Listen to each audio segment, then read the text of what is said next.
परमेश्वर ने अपनी पवित्र व्यवस्था क्यों दिया था? ताकि हर एक इंसान का मुंह बंद हो जाए और हर एक परमेश्वर के सामने दोषी ठहरे और दंड के योग्य ठहरे। रोमियो की पत्री 3 अध्याय में हम पढ़ सकते हैं, परमेश्वर का पवित्र वचन कहता है कि जैसा कि लिखा है, कोई भी धर्मी नहीं है, एक भी नहीं है, और सब ने पाप किया है और परमेश्वर की महिमा से रहित है। व्यवस्था परमेश्वर के स्वभाव को दर्शाती है कि परमेश्वर पवित्र और भस्म करने वाली आग है। इसलिए यदि क्रूस समझ में आना है, क्रूस पर यीशु ने क्या पूरा किया, क्या था वो जो पूरा होना था, अगर ये बात समझ में आनी है तो उससे पहले व्यवस्था को समझना अति ज़रूरी है। क्योंकि परमेश्वर ने इससे पहले कि क्रूस आए, मसीहा आए, उससे पहले व्यवस्था दिया। तो व्यवस्था बताती है कि परमेश्वर पवित्र है, भस्म करने वाली आग है, और इंसान पापी है, पाप का गुलाम है, पाप में डूबा हुआ व्यक्ति है, और ये अपने प्रयासों से उस पाप से छूट नहीं सकता। और इसके सारे बलिदान, सारे इसके जो भी प्रयास हैं, अपने स्वयं के जो प्रयास हैं, सब व्यर्थ हैं। इसलिए परमेश्वर ने व्यवस्था दिया था ताकि इंसान पाप की गंभीरता को पहचाने, तभी ये परमेश्वर के अनुग्रह को समझेगा, तभी ये परमेश्वर के प्रेम को समझेगा। इसलिए इससे पहले कि क्रूस आए, उससे पहले परमेश्वर ने व्यवस्था दिया था। इंसान अपने विवेक की आवाज़ को दबा सकता है, लेकिन व्यवस्था को दबा नहीं सकता। व्यवस्था अटल है, व्यवस्था पत्थर पर लिखी हुई है, खोदी हुई है, परमेश्वर ने खोद कर दिया है, ये मिटेगी नहीं, ये अटल है। एक बिंदु भी बिना पूरा हुए टलेगा नहीं।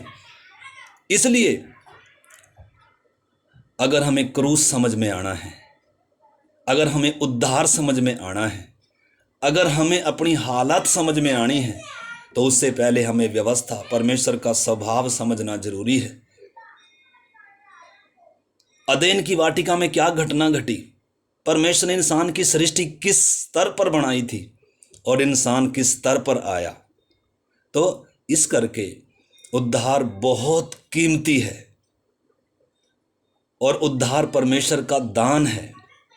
अनुग्रह के द्वारा, विश्वास से हम उद्धार को प्राप्त करते हैं।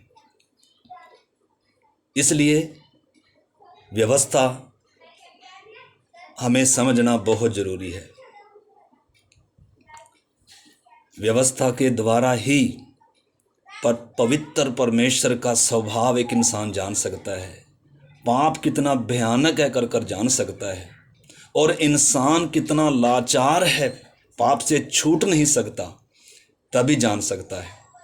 तो इस करके हम परमेश्वर का धन्यवाद करते हैं कि परमेश्वर ने अपनी पवित्र व्यवस्था दिया ताकि इंसान को उसकी असली हालात समझ में आ जाए, तभी ये क्रूस को समझ पाएगा।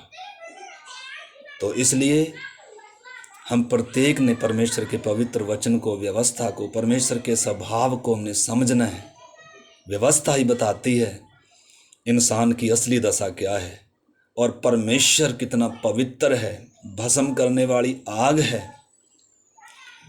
और बीच में एक पाप की दीवार है जो कभी भी गिर नहीं सकती है।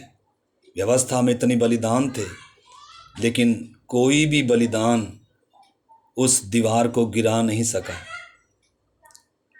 कोई भी या किसी से भी वो व्यवस्था, परमेश्वर का वो जो मापदंड था, वो नाप था, वो पूरा नहीं हो पाया।